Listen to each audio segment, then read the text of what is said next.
이시죠? 전 가족이 그런가요?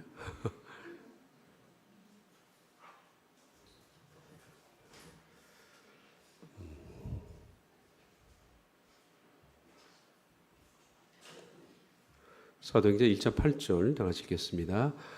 오직 성령이 너에게 마시면 너희가 권능을 받고 예루살렘과 온 유대와 사마리아와 땅끝까지 이르러 내 증인이 되리라 하시니라. 아멘. 자, 오늘은 산막 9장 6번째인데 바울의 2차 선교 여행부터 3차까지를 보겠습니다. 바울의 2차 선교 여행은 분열로부터 시작이 됐습니다. 1차 선교 여행의 리더는 바나바였습니다. 근데 1차 선교 여행 중에 마가라는 어린 조카가 돌발적으로 도망을 치는 바람에 2차에 같이 데리고 가자라는 바나바의 제안에 바울은 반대 의사로 심히 다퉜습니다. 그렇게 해서 2차부터는 분열이 됐습니다. 물론 바나바와 바울의 분열은 항상 옳은 것은 아닙니다. 언제든지 내가 다투고 분열하는 것이 하나님의 뜻이다 라고 말할 수 있는 것은 아닙니다. 그것은 인간의 죄입니다. 그러나 하나님께서는 이 분열을 사용하셔서 하나님의 뜻을 이루어 나가시는 방편으로 쓰셨다라는 겁니다. 더 이상 하나님은 이 분열과 다툼 이후에 1차 선교여행의 주역인 바나바와 더 이상 초점을 맞추지를 않습니다. 모든 초점은 2차로부터 바울에게 맞춰집니다. 그러니까 바울의 선교여행은 실제로는 2차 선교여행부터가 바울이 진짜 선교를 하게 되는 겁니다. 1차는 바나바가 리더였으니까. 사도행전 15장 7절에는 베드로가 마지막 장면이 나왔습니다. 그리고 바나바의 마지막 장면도 사도행전 공교롭게 15장입니다. 그러니까 초대교회를 이끌어왔던 그리고 안디옥 교회를 이끌어왔던 두 주역 바로 베드로 그리고 바나바가 15장에서 사라지게 됩니다. 15장 39절 이제 여러분이 읽은 이 말씀이 바나바의 마지막 귀절입니다. 서로 심히 다투어 피차 갈라지니 바나바는 마가를 데리고 배 타고 구브로로 가고 더 이상 바나바에 대해서는 언급이 없습니다. 이제부터는 40절부터 모든 28장 끝까지 로마 복음이 들어갈 때까지 사도행전의 초점은 바울에게 맞춰집니다. 그리고 하나님은 그를 통해서 이제 2차 선교행, 3차 선교, 그리고 4차라고 불리는 로마 땅끝 선교를 완성하시는데 그것이 사도행전 1장 8절의 완성이라 그랬습니다. 베드로의 역할은 초대교회를 세우는 겁니다. 마가의 다락방에서 시작된 초대교회를 베드로라는 예수님의 수제자가 버팀목으로 버텨서 교회를 설립했습니다. 그 교회가 예루살렘 교회입니다. 그리고 예루살렘 교회는 급기야 안디옥 교회를 세웁니다. 그리고 바나바를 파송합니다. 1차 선교여행까지는 이제는 두 기관사가 이끌었다라고 말할 수 있습니다. 첫째는 베드로, 그리고 두 번째 안디옥 교회는 바나바라는 기관사가 운전을 했습니다. 그런데 이제는 2차부터는 운전수가 체인지가 된 겁니다. 바울로. 더 이상 이전의 운전수는 하나님께서 버리신 것이 아니라 그들의 역할이 끝난 겁니다. 베드로도 끝나고 그리고 바나바도 끝납니다. 공교롭게 그것이 15장입니다. 사도행전은 15장을 기점으로 해서 베드로와 바나바가 중심이 되어서 이끌어왔던 선교가 이제 바울에게 패턴이 완전히 넘어가는 것으로 바뀌었다라는 겁니다. 하나님은 역사의 부르심 앞에 우리가 항상 내가 전부 다 할 수 있다는 생각을 버려야 합니다. 우린 부분적입니다. 다툼과 분열은 앞서 말씀드린 것처럼 정당화될 수는 없습니다. 그런데 이렇게 생각해 볼 수 있습니다. 만약에 바울과 바나바가 다투지 않았더라면 어떻게 됐을까? 다투지 않았더라도 하나님은 다른 방법을 통해서 그들을 갈라 놓았을 겁니다. 왜냐하면 선교의 주역자는 바울이기 때문입니다. 굳이 다툼이 아닌 다른 어떤 문제로 둘은 결별할 수밖에 없다라는 겁니다. 그렇게 해서 바나바와 헤어진 바울은 바나바는 마가를 데리고 구보로 떠났고, 그리고 바울은 실라라는 사람을 데리고 이제는 북갈라디아 지역으로부터 시작해서 2차 선교여행을 시작합니다. 1차 선교여행은 남갈라디아를 갔고 2차는 북쪽을 향해서 출발하는데, 이제 바나바와 헤어지면서 하나님께서는 바울에게 새로운 사람을 붙이기 시작합니다. 왜냐하면 1차 선교여행은 상당히 국한적입니다. 지역이 제한적이고 그 지역 자체가 아주 좁습니다. 이게 바나바의 선교에 대한 자기 마인드입니다. 바나바는 그의 선교의 마인드가 예루살렘으로부터 그렇게 멀리 떨어져 있지 않습니다. 그래서 1차 선교여행은 범위가 상당히 좁습니다. 갈라진 이유는 하나님은 바나바가 아니라 이제는 바울을 통해서 멀리 유럽 쪽으로 밀어내고, 그리고 땅끝인 로마 쪽으로 밀어내는 것이 하나님의 목적이기 때문에 바나바와 바울을 갈라지게 했다. 그리고 바울에게는 더 넓은 지역을 선교할 수 있는 파트너를 붙여 주셨습니다. 그것이 바로 실라요, 두 번째는 디모데요. 디모데는 충성스러운 종입니다. 그리고 이 일을 감당할 수 있는 누가라는 걸출한 여행 전문 가이드를 합류를 시켰다라는 겁니다. 그래서 누가, 이 사도행전의 기록자 누가라는 사람의 영향력 때문에 바울은 더 넓은 지역으로 나갈 수가 있었다라는, 일단 하나님의 섭리입니다. 사람을 붙여주시는 하나님의 섭리죠. 그렇게 해서 바울의 선교여행은 1차 때보다 상당히 마인드가 이제 팀원들 때문에 변하기 시작을 했다라는 겁니다. 사도행전 16장 1절에 3절을 보면 바울이 더베와 루스드라에도 이르매 거기 디모데라 하는 제자가 있으니 바울이 그를 데리고 떠나고자 할세. 이제 디모데가 합류를 했습니다. 바나바와 바울이 갈라진 뒤 하나님은 누가를 두 번째로 합류를 시켰습니다. 이제 디모데가 합류를 함으로써 바울, 실라, 디모데, 그리고 세 번째 누가를 마지막으로 합류를 시켰다. 그래서 누가 덕택으로 바울은 유럽 쪽으로 발걸음을 과감히 돌릴 수가 있었다. 왜냐하면 누가는 유럽 여행 가이드였고 그 출신이 헬라였기 때문입니다. 두로아 지역에서 배를 타고 에게해를 건너면, 에게해 이제는 터키 지역입니다. 그러니까 터키에는 에베소가 있고 다 거기 있습니다. 갈라디아, 에베소 다 있는데, 거기서 두로아 지역에서 배를 타고 바다를 건너면 바로 그리스가 보입니다. 터키와 그리스는 에게해를 중심으로 해서 서로 마주보고 있는 겁니다. 거기를 지나서 가면 거기 바로 이제 우리가 잘 아는 고린도, 아테네 다 거기 모여 있는 겁니다. 근데 이 지역을 바울은 로마 시민권자이지만은 잘 모릅니다. 하나님께서는 이 지역 출신, 게다가 전문적인 여행 전문가인 누가라는 사람을 투입을 시킨 겁니다. 그래서 바울의 지경을 넓힌 거죠. 누가는 헬라인입니다. 그리스인이라는 거죠. 그 지역에 너무나 잘 알고 있는 사람입니다. 그렇게 해서 하나님은 먼저 누가를 합류시킨 다음 마게도니아 사람으로 하여금 꿈에서 바울을 그쪽으로 오라고 부르시는 거죠. 자, 사도행전 16장 6절에 10절을 보면 누가라는 하나님의 준비된 이 사람이 투입되는 장면이 나오는데, 물론 성경에 누가가 들어왔다, 디모데가 들어온 것처럼 그런 기록은 없습니다. 근데 누가는 조용히 들어옵니다. 성령이 아시아에서 말씀을 전하지 못하게 하시거늘 이미 누가가 투입이 된 겁니다. 그들이 부르기아와 갈라디아 땅으로 다녀가 무시아 앞이르러, 부르기아, 갈라디아 전부 터키 밑에 지역입니다. 터키 지역입니다. 무시아에 피르러 비두니아에 가고자 했을 때 그들은 터키 지역을 계속 돌려고 했습니다. 이 지역은 1차 선교 여행 지역이었거든요. 그런데 이상하게 예수님의 영이 허락하지 않았습니다. 이제 무시아를 지나 두로아로 내려갔는데, 두로아는 이제 그리스로 넘어가는 관문입니다. 에게를 끼고 있는 그 바다죠.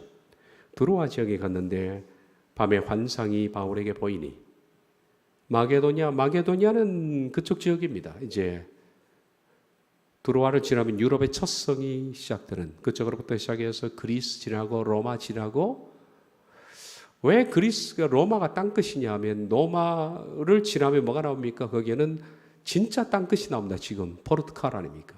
포르투갈이 맨 유럽의 끝쪽입니다. 포르투갈의 리스본 항구가 맨 마지막입니다. 포르투갈 위에는 쭉 올라가면 영국이 있고 아일랜드가 있고 안쪽은 독일이 있습니다. 근데 이 지역은 옛날 로마 시대에는 야만인들입니다. 이 지역은. 여기는 도시도 아니에요. 그 당시 들어봤죠? 게르만 민족, 야만족입니다. 영국도 마찬가지로 앵글로색슨족 다 야만족입니다. 포르투갈도 마찬가지입니다. 그러니까 이 지역은 실제로 도시라고 볼 수 없는 그런 야만족이 살았던 그런 지역이었고 그 당시 도시는 이태리 로마입니다. 그러니까 바울에게 있어서는 로마가 땅끝입니다. 이 땅끝. 근데 여기 이제 땅끝으로 가기 전에 관문인 로마와 터키 사이에 그리스가 있지 않습니까? 에게를 낀 그리스. 이쪽 지역까지 진출을 하게 됩니다. 이것이 2차, 3차 전도 여행이고 더 진출해서 로마로 가는 것이 이제 4차 전도 여행이 되는 겁니다. 이제 그리스 쪽으로 들어가면 마게도니아라는 성이 나오는데 꿈에 마게도니아 사람이 이 마게도니아 사람이면 야베 쪽이죠. 백인입니다. 백인족 하나가 서서 그에게 청하여 이르되 이리 건너오라. 와서 우리를 도우라 라는 꿈을 꿨습니다. 그런데 바울이 그 환상을 볼 때 우리가 곧 마게도니아로 떠나기를 힘쓰니 바로 우리가라고 나옵니다. 이 우리가는 사도행전을 기록한 누가입니다. 그러니까 누가라는 사람이 이미 이전에 투입이 된 거죠. 어느 시점에서 투입이 됐는지는 모르겠습니다만은 마게도니아 사람의 환상을 볼 즈음 누가는 이미 바울과 함께 동행하고 있었다. 하나님이 그를 붙여주셨습니다. 그래서 마게도니아로 떠나기를 힘썼다. 이미 하나님은 유럽 가이드를 붙여준 다음 유럽 사람을 통해서 오라고 했다. 그래서 이는 하나님이 저 사람들에게 복음을 전하라고 우리를 누가를 포함하죠. 바울, 실라, 디모데 그 다음에 누가 우리를 부르신 줄로 인정함이라. 그렇게 해서 드디어 2차부터 바울이 유럽 쪽으로 진출을 합니다. 이것이 2차 선교 여행입니다. 바나바와의 결별 그리고 누가 유럽 여행 전문 가이드 상당히 전문성이 있었다는 얘기는 제가 말씀을 드렸습니다.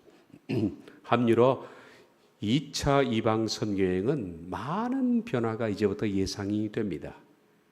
우리는 1차 선교여행의 범위가 굉장히 작았는데 2차부터는 누가를 하나님이 투입시켜서 범위를 확대시킬 계획을 이미 가지고 있었다라는 것을 봤습니다.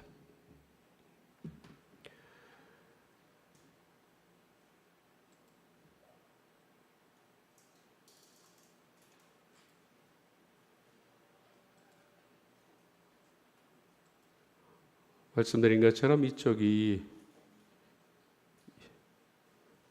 1차 전도 여행 지역입니다. 상당히 좁지 않습니까? 만약에 바나바가 떨어지지 않았더라면 바울은 1차 전도 여행 지역, 이 지역을 돌아다니는 것으로 끝났을 겁니다. 근데 하나님께서는 이제 바나바와 결별을 시키시면서 범위를 이렇게 확대시킨 겁니다. 이 범위는 이쪽 지역까지 이렇게 확대시켰습니다. 이 바다가 에게해입니다. 이 바다가 에게해입니다. 그리고 여기는 에베소가 있고 갈라디아가 있고 다 있는 부르기아가 있고요. 드로아 지역은 이 지역인데 이 지역을 넘어가면 이제 이 지도가 그리스 지도입니다. 아테네는 수도는 여기 있고요. 그리스에 좀 더 가면 여기 로마가 있죠. 여기 로마. 이게 이태리입니다. 이태리 반뒤축이 노아입니다. 이쪽이 동구라파 지역입니다. 이쪽으로 더 가면 말씀드린 것처럼 맨 끝에 포르투갈이 있고 그다음에 영국이 있고 안쪽에 독일이 있고 네덜란드가 있고 서유럽 지역입니다. 이쪽은 다 지중해 바다고요. 이쪽은 아프리카 지역입니다. 하나님께서 이렇게 불러내신 겁니다.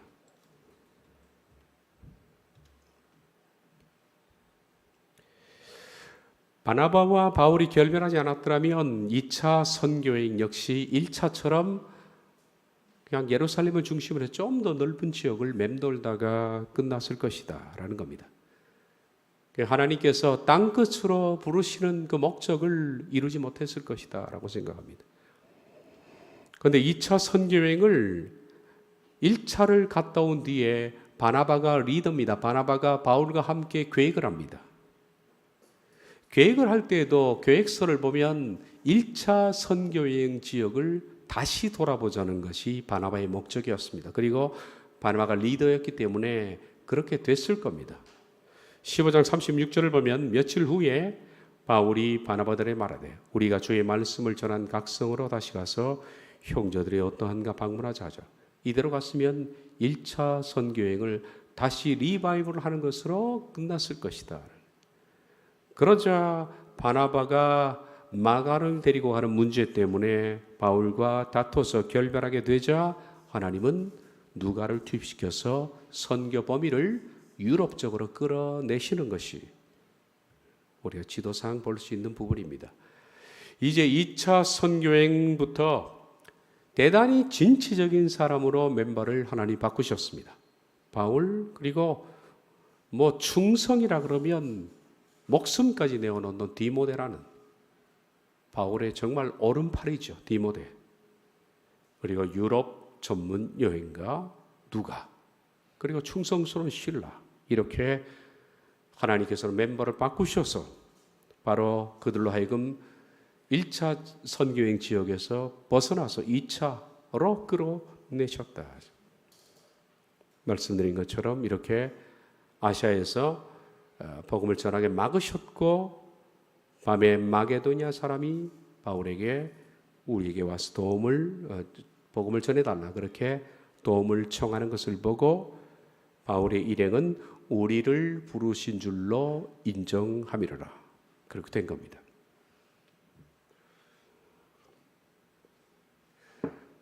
그런데 이 패턴이 아주 흡사합니다.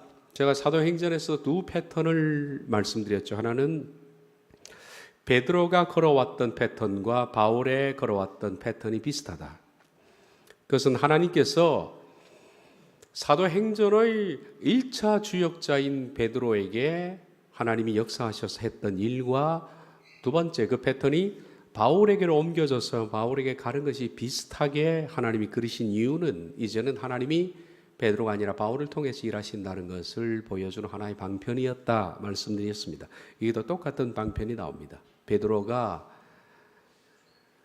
예루살렘 교회에서 지역을 이방으로 넓혀갈 때 바로 그는 옆바에 있는 무드쟁이의 집에서 환상을 봤습니다.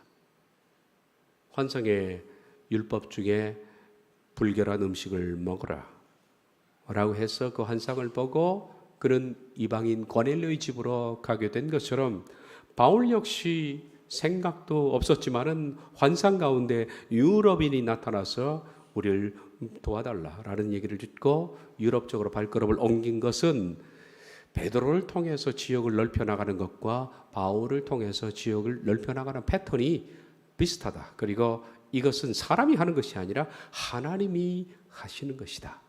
이걸 보여주는 구조다. 이렇게 말씀을 드렸습니다.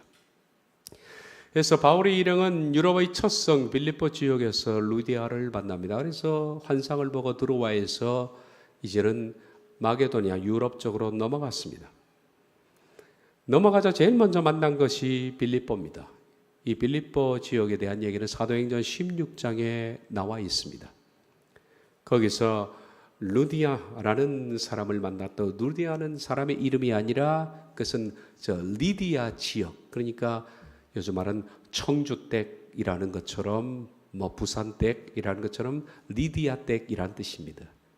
이게 본명은 모르겠습니다만 어쨌든 리디아 지역의 사람이 거기 와 있었다. 이 부분에 대해서는 제가 요한계시록을 하면서 말씀을 드렸습니다. 그 사람의 마음을 열어서 거기서 빌립보 교회를 처음 세웁니다. 그리고 교회가 세워진 다음 박해가 오게 되죠.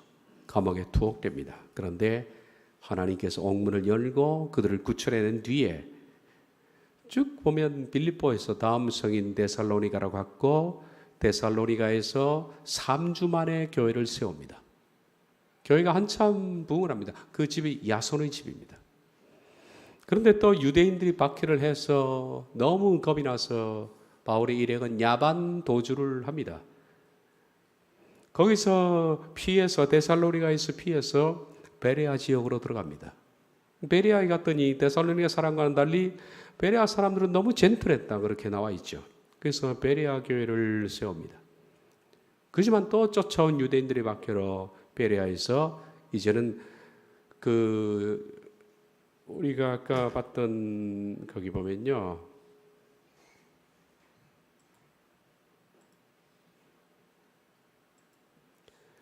이 지역이 고린도입니다. 고린도 지역입니다. 고린도는 거의 맨 밑에 있죠. 이게 그리스 지역인데요. 그리스 땅인데 거의 밑에 있는 항구 도시입니다. 그러니까 바다만 건너면 에베소입니다. 이게 에베소거든요. 고린도와 에베소는 이 에게 바다만 지나면 에게는 작습니다. 이 터키 이 지역이 다 터키거든요. 이 지역이 흑해가 여기 나와 있죠. 흑해를 끼고 있는 요 밑에 지역이 다 터키 지역입니다. 그러니까 터키 땅이고 터키 땅에 이제 대부분의 교회들이 지금 있지 않습니까? 그리고 이 건너가서 세운 것이 뭐 베레아 교회, 데살로니가, 그 다음에 고린도 뭐 이 지역이 여기 있죠. 빌립보는 여기에 속하죠. 빌립보는 첫 성이니까. 그래서 이때 고린도에서 배 타고 건너면 바로 에베소 지역이 나옵니다. 그래서 에베소와 고린도는 상당히 유기적으로 연결된 선교 센터였다라는 얘기죠.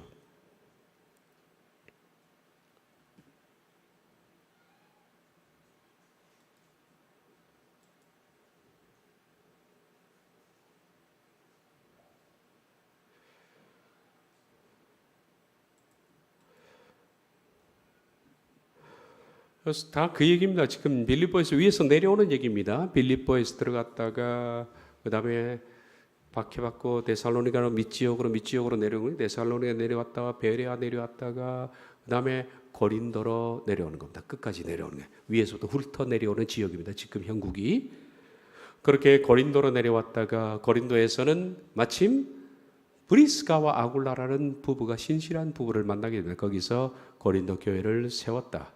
그리고 그 지역에 1년 반을 머무는 동안에 상당히 편안했습니다. 그런데 1년 반 뒤에 또 그 지역까지 맨 먼저 빌립보에서 박해했던 유대인들이 끝까지 추적해서 따라 내려온 거죠. 그래서 1년 반 동안은 편안했지만은 유대인들이 또 쫓아와서 박해하고 또 고소하고 고발하고 그렇게 해서 평화가 깨졌어. 바울은 고린도에서 배를 타고 에베소로 다시 들어가는 겁니다. 기억이 나죠? 아까 에게를 중심으로 배 타고 떠나면 에베소니까. 그렇게 해서 바울의 일행은 고린도에서 에베소를 거쳐서 들어와서 다시 밑으로 내려오면 안디옥이니까 안디옥까지 돌아오게 되는 장면이 2차 전도 여행이다. 사도행전 18장 22에서 23절 배를 타고 에베소를 떠나 가이사라에 상륙하여 올라가 교회의 안부를 물은 뒤에 안디옥으로 내려갔다. 한 바퀴 삥 돈 겁니다. 또 돌았지만 2차 선교여행은 어디입니까? 안디옥에 출발해서 바로 터키 지역을 갔다가 터키에서 유럽으로 건너서 그리스까지 돌아오는 것이 2차고 3차도 마찬가지로 2차와 똑같은 코스를 방문하는 겁니다. 4차는 저 옆에 로마까지 가는 거죠. 2차 선교여행은 그렇게 마치게 되고 이제는 3차 이방 선교 여행으로 접어들게 됩니다. 3차 선교는 2차 선교와 지역이 아주 흡사합니다. 2차 때 돌아봤던 지역을 다시 돌아보는 거니까. 그래서 오늘은 여기까지 하도록 하겠습니다. 땅끝까지 제 3차 선교 여행까지입니다. 자, 우리 3차를 보겠습니다. 다음 시간에 이제 로마 땅끝을 보게 될 텐데, 보게 되면서 다음 시간이든 그 다음 시간 2주 정도 할 것 같은데, 끝나면 3막 9장을 마치고 이제는 사도행전 1장부터 다시 제가 한 절 한 절 디테일하게 볼 작정입니다. 자, 3차 이방인 선교여행은 2차 선교여행을 지역을 다시 돌아보는 것이 목적입니다. 아까 그리스까지 갔던, 그래서 고린도까지 돌았다가 에베소로 왔다가 안디옥으로 가는 경로가 비슷합니다. 이 얘기가 나오죠. 사도행전 18장 22절 하반절에서 23절을 보면 안디옥으로 내려가서 이제 2차 여행이 마친 거죠. 얼마 있다가 떠나 갈라디아와 부르기아 땅을 차례로 다니며 모든 제자를 굳건히 하니라. 그 2차 선교여행의 답습이라는 겁니다. 그리고 2차 선교여행에서 바울은 특이점이 하나 있는데 2차 선교여행은 2차 때는 바울이 위쪽을 갔다가 그 마지막 선교여행에 고린도 지역에서 배를 타고 에베소로 내려와서 에베소에서 왔습니다. 그런데 3차 때는 갔다가 바로 에베소로 빠져버립니다. 지름길로. 사도행전 19장 1절 중반절을 보면 바울이 윗지방으로 다녀 에베소로 왔다 이렇게 되어 있습니다. 3차 때에는 바울이 에베소로 직행을 한 거죠. 2차 때에는 보십시오. 2차 때에는 에베소가 거의 끝부분에 있었습니다. 지도가 있네요. 좀 이따 지도를 보겠습니다. 안디옥에서 출발해서 여기 무시아, 비두니아, 드로아 쭉 거쳐서 여기 넘어가지 않습니까? 빌립보, 이 네아폴리에서 빌립보, 이 유럽인데 유럽으로 그리스로 넘어간 거예요. 그리스 지역에 빌립보 위에부터 암비볼리, 아볼로니아, 데살로니가 내려옵니다. 베리아, 아테네, 고린도, 그리고 고린도 지역에서 맨 끝인 항구 도시 겐그리아. 여기서 바울이 머리를 깎죠. 겐그리아까지 내려와서 항구 도시에서 배를 타고 겐그리아는 고린도 지역의 하나의 작은 항구 도시입니다. 항구 도시입니다. 베베라는 여자 집사가 바로 겐그리아의 출신입니다. 그래서 겐그리아에도 교회가 있을 것이다. 겐그리아 교회는 베베라는 여자 집사, 로마서 16장에 처음 등장하는 베베 집사의 집에서 바로 겐그리아 교회를 세웠을 것이다 라고 보통 그렇게 말합니다. 그래서 항구 도시로 내려와서 거기서 에게를 건너서 에베소로 왔다가 안디옥으로 오는데 3차를 보면 바로 에베소로 갑니다. 지름길로. 갈라디아, 부르기아에서 바로 에베소로 간. 그리고 올 때도 보니까 쭉 거쳐서 밀레도 여기서 다시 배를 타고 에베소로 옵니다. 그러니까 2번 에베소를 가는 거죠. 에베소를 갔다가 다시 올 때 또 에베소를 거쳐오는 것을 여기서 볼 수 있습니다.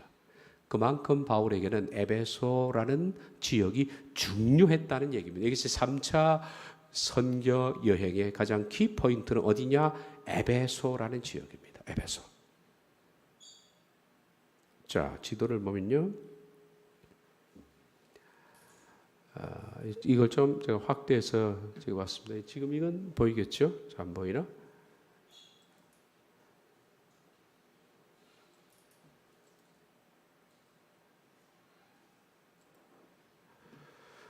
자, 2차 때는 여기서 이런 식으로 갔었습니다. 이런 식으로 가서 여기서 넘어갔죠. 드로아에서 넘어가서 쭉 거쳐서 다시 여기서 겐그리아 지역에서 이 지역에서 배를 타고 에베소로 여기 에베소 온 겁니다. 그리고 다시 에베소에서 배를 타고 가이사랴에 왔다가 안디옥까지 올라가게 된 겁니다. 여기 안디옥입니다. 3차 선교여행은 여기서 갔다가 바로 이 지역에서 직행으로 에베소로 빠진 겁니다. 여기 지역에. 그게 다른 점입니다. 그러니까 돌아가지 않고 바로 에베소에 빠졌다가 여기서 이 지역을 갔다가 다시 오면서 에베소를 거쳐서 이런 지역을 온 겁니다. 왜? 바울에게는 3차 선교 여행이 있어서 에베소 지역은 대단히 중요한 지역이 있다고 각인이 된 거예요. 왜 그럴까요? 지도를 보십시오. 지도를 보면 여기 에베소인데 이 에베소는 안디옥은 내륙입니다. 그런데 에베소 지역은 여기서 터키 지역인데 이 터키 이 지역과 이제 여기서 끝나면 유럽으로 들어갑니다. 터키 지역에서 유럽으로 통하는 첫 관문인 그리스 지역, 그리고 여기는 로마 지역입니다. 이 땅 뜻이죠. 그러면 여기 에베소라는 이곳은 배만 타면 에게를 건너면 바로 그리스로 갑니다. 로마는 바로 이어져 있죠. 그러니까 이것이 바울에게는 안디옥 교회 못지않게 바울 개인의 안디옥 교회가 에베소입니다. 에베소에서 그는 앞으로 이 지역 그리스와 로마를 점령하기 위한 전초 기지로 삼은 것이 에베소 교회입니다. 그래서 에베소는 3년 동안에 바울이 심혈을 기울여서 교회를 세우고 거기 많은 장로를 세우는 얘기가 나옵니다. 바울에게 있어서 안디옥 교회는 바나바를 통해서 세운 이방 선교 기관이었다면 바울은 바울의 마음속에 안디옥 교회는 에베소 교회다. 그렇게 이해할 수 있고 이 중심의 얘기가 3차 전도 여행의 핵심이 된다라는 겁니다.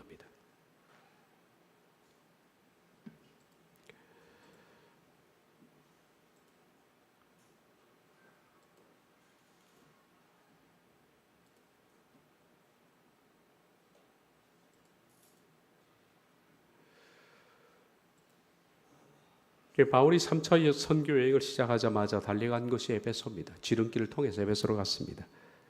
그것은 그만큼 바울에게는 에베소가 그리스를 점령하는데 그리고 앞으로 로마를 점령하는데 중요한 선교 전략지라는 얘기다. 고린도 지역에서 추방되면서 바울은 고린도 교회 설립자인 브리스길라와 아굴라를 데리고 에베소로 왔습니다. 그러니까 에베소라는 지역에 브리스가와 아굴라를 함께 데리고서 바다를 건너서 내려왔다. 그리고 데리고 온 이유가 뭡니까? 브리스가와 아굴라라는 이 충성된 종이 에베소 지역에 상당히 도움이 될 것으로 바울이 사료했기 때문입니다. 그리고 그들을 거기에 머물게 하면서 에베소 교회를 세우게 한 뒤에 바울은 이 상황 속에 에베소 교회가 상당히 전략적으로 중요하고 그리고 성장 가능성이 있다는 것을 봤습니다. 사도행전 18장 18절부터 나와 있는 얘기인데 바울은 더 여러 날 머물다가 형제들과 작별하고 배 타고 수리아로 떠날새 브리스길라와 아굴라도 함께 하더라. 에베소에서 와서 그들을 거기 머물게 하고 자기는 회당에 들어가서 유대인과 변론하니 여러 사람이 더 오래 있기를 청하되 허락하지 아니하고 작별하여 이르되 만일 하나님이 드시면 너희에게 돌아오리라 하고 배를 타고 에베소를 떠나 가이사랴에 상륙하여 올라가 교회 안부를 물은 후에 안디옥으로 내려갔다. 바울에게는 안디옥이 이방의 선교 전초 기지였던 것처럼 에베소도 그런 장소였다 그랬습니다. 그리고 바울은 거기서 3년을 머물면서 선교 심혈을 기울이게 됩니다. 19장. 바울이 회당에 들어가 석 달 동안 담대히 하나님 나라에 대하여 관하여 강론하고 건면하되 어떤 사람들은 마음이 굳어 순종하지 않고 무리 앞에서 이 도를 비방하거늘 바울이 그들을 떠나 제자들 따로 세우고 두란노 서원에서 날마다 강론하니라. 두란노 서원은 에베소에 있는 그런 곳입니다. 2해 동안 이같이 하니 그러니까 2년이지요. 앞서 3개월 또 나옵니다. 그러니까 거의 3년이란 얘기입니다. 3년 가까이 아시아에 사는 유대인이나 헬라인이나 다 주의 말씀을 듣더라. 이와 같이 주의 말씀이 힘이 있어. 이것은 터키 지역이기 때문에 에베소는 아시아에 있는 사람 그리고 헬라인 그러면 그리스인인데 그리스인이 들어와 있는 많이 들어와 있다는 얘기입니다. 에베소는 아시아 터키 지역이지만은 그리스 사람도 많이 들어와 있습니다. 배만 타면 넘어오니까. 그래서 그것이 복음을 전하기에는 참 좋다. 유럽 복음을 전하기에는 이 지역밖에 좋은 것이 없다. 아시아 유럽을 다 아우르니까. 그래서 그 지역에 주의 말씀이 힘이 있어 흥왕하여 세력을 얻어가지고 에베소 교회가 크게 성장하는 모습을 봅니다. 바로 에베소 교회가 커갈 때 바울은 어떤 꿈을 꾸느냐 하면 4차 전도 여행, 다시 말하면 로마 땅끝 전도에 대한 비전을 여기서 받게 됩니다. 사도행전 19장 20절을 보면 이곳이 에베소인데요. 이와 같이 주의 말씀에 힘이 있어 흥황하여 세력을 얻으니라. 이 일이 있은 후에 바울이 마게도니아와 아가야를 거쳐 예루살렘으로 가기로 작정하여 이르되 내가 거기 갔다가 후에 로마도 보아야 하리라. 바울은 3차 전도여행이 끝나갈 때 다시 그는 예루살렘으로 가야겠다고 생각합니다. 예루살렘 전도를 마지막으로 해야겠다. 예루살렘을 거쳐서 로마로 가야 하리라. 4차 전도 여행, 로마에 대한 계획을 세운다. 그리고 실제로 4차 전도 여행이라는 것은 바울이 예루살렘에 도착해서 그는 투옥이 됩니다. 압송이 되죠. 그는 재판에 회부됩니다. 회부돼서 그때부터 죄수의 몸으로 예루살렘을 거쳐서 로마로 배를 타고 압송되는 과정, 그리고 로마에서 2년간 셋집에서 머물면서 복음을 전하는 이것이 4차입니다. 4차 전도여행은 예루살렘 투옥부터 시작해서 압송해서 로마로 가서 2년간 셋집에 거하는 것까지, 이것이 바로 4차 전도여행, 사도행전의 마지막 부분이 되는 겁니다. 4차는 다음 시간에 제가 말씀을 드리겠습니다. 그래서 바울이 로마를 봐야겠다라고 마음속에 비전을 갖는 순간에 하나님의 뜻인지 에베소에서 폭동이 일어나서 이제는 바울이 거기 있을 수 없는 상황이 만들어집니다. 하나님이 에베소에서 밀어내는 거죠. 하나님은 그 폭동을 통해서 바울을 에베소에서 땅끝인 로마로, 예루살렘을 통해서 로마로 가게끔 힘차게 밀어내시는 것이 폭동입니다. 인간적으로 볼 때는 폭동이 왜 일어났을까 도대체라고 생각하지만 이 폭동 때문에 바울의 배가 힘차게 바람을 받아서 예루살렘을 거쳐서 로마로 올라가게 된다라는 거예요. 그때쯤 되어 이 도로 적지 않아 말미암아 적지 않은 소동이 있었은즉 데메도리아라는 어떤 은장색이 은으로 아데미의 신상 모형을 만들어 직공들에게 적지 않은 벌이를 하게 하더니 그가 그 직공들과 그러한 영업을 하는 자들이 모아 이르되 여러분도 알거니와 우리의 풍족한 생활이 이 생업에 있는데 이 바울이 에베소뿐만 아니라 거의 전 아시아를 통하여 수많은 사람을 권유하여 말하되 사람의 손으로 만든 것들은 신이 아니라 하니 이런 그들도 보고 들은 것이라. 우리의 영업이 천하해질 위험이 있을 뿐만 아니라 큰 신 아데미의 신전도 무시당하게 되고 온 아시아와 천하가 위하는 그의 위엄도 떨어질까 하노라 하더라. 그들이 이 말을 듣고 분노가 가득하여, 그러니까 그 신상을 만드는 사람들의 조합이 데모를 일으킨 겁니다. 소리치면서 크다 에베소 여신의 아데미여 하니 온 시내가 소란하여 바울과 같이 다니는 마게도냐 사람 가이오와 아리스타고로 붙들어 일제 연극장으로 달려들어가는지라. 이제는 몰살시키려고. 그런데 여기에 우리가 말씀이 길어서 한번 보겠습니다만은 이 서기장이 나타납니다. 그러니까 합리적인 제안을 합니다. 당신들 이런 식으로 해서 이 사람들을 쳐 죽이게 되면 고소당한다는 거죠. 정식 고소당한다. 무슨 죄를 묻지도 않고 고소라는 형식을 통하지도 않은 채 단지 아데미 신상을 헛되다라고 말해서 신상이 안 팔린다는 이유 때문에 그냥 폭동을 일으켜서 이 일행을 죽이고 나면 나중에 정식으로 로마에서 신문이 올 것이다. 그러면 나도 그렇지만 여러분들도 목숨이 위태하다. 이 사람들이 틀렸다면 정식으로 고소장을 내라. 그래서 그 말을 듣고 보니 맞거든요. 흥분했던 사람들이 마음을 가라앉히고 고소장을 내면서 돌아갑니다. 그래서 바울의 일행이 풀리죠. 그리고 서기장은 이들을 보냅니다. 합리적인 사람을 하나님 붙여준 것이죠. 그래서 바울은 에베소를 떠나게 됩니다. 2차 선교여행을 다시 돌아보고 지역을 돌아보면서 에베소를 지역을 다시 갑니다. 그래서 장로들과 만나서 이제 바울이 에베소 장로와 마지막 결별 미팅을 합니다. 왜 마지막 결별 미팅을 하면 바울은 압니다. 하나님께서 나를 예루살렘을 거쳐서 로마까지 가서 내 사역이 끝난다는 것을 바울이 알죠.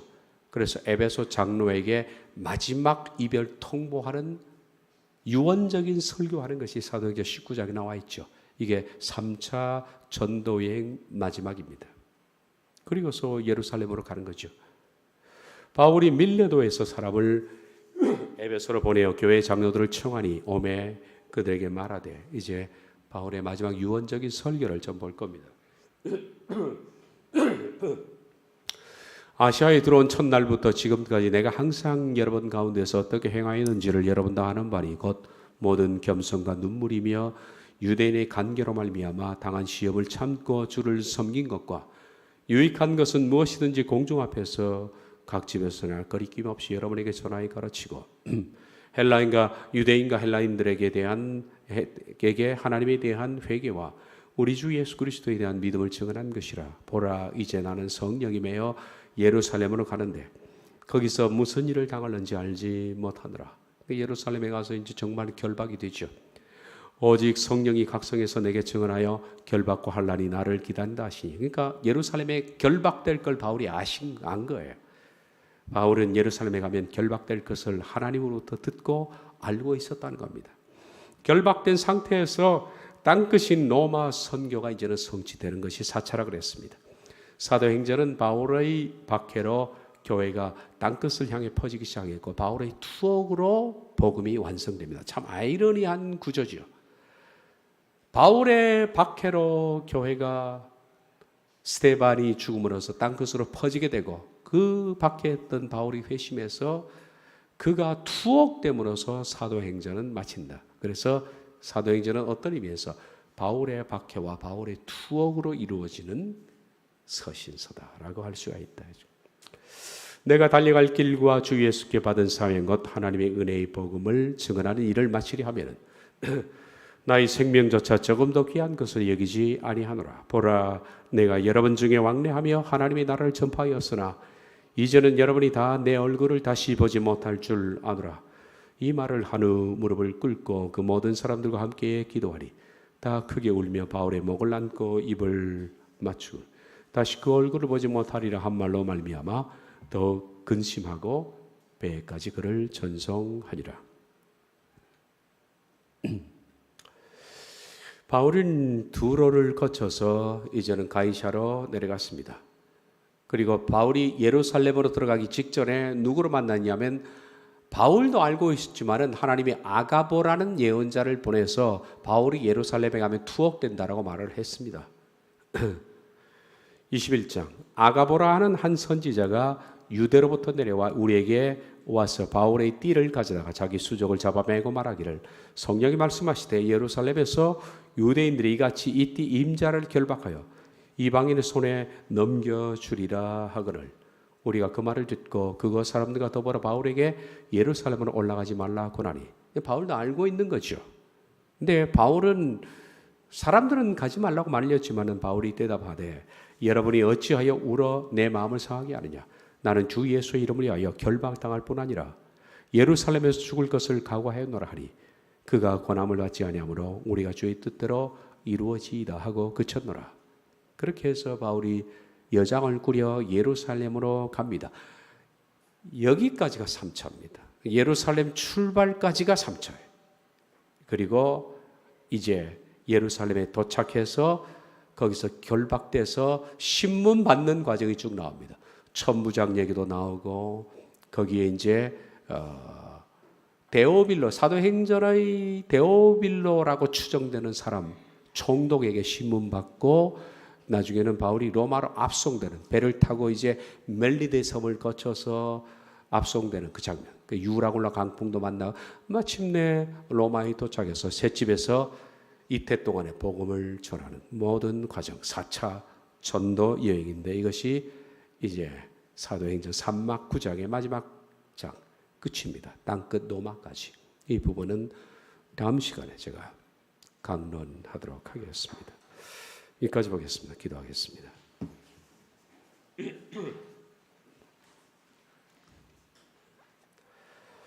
주님, 오는 우리가 하나님의 나라의 확장을 위해서 이방 선교를 위해 불림을 받은 바울의 행적들을 사도행전을 통해서 더듬어 봅니다. 하나님께서는 한 종을 통해서 이렇게 하나님의 나라를 확장시키는 데 사용하셨습니다. 우린 바울과 같은 그런 하나님의 프로젝트가 아니라 할지라도 바로 내 삶을 통해서 하나님의 나라가 확장되고 지평이 넓어지고 이제 성취되고 이루어지는 그런 작은 바울들이 되게 주옵소서. 예수님의 이름으로 기도하옵나이다. 아멘.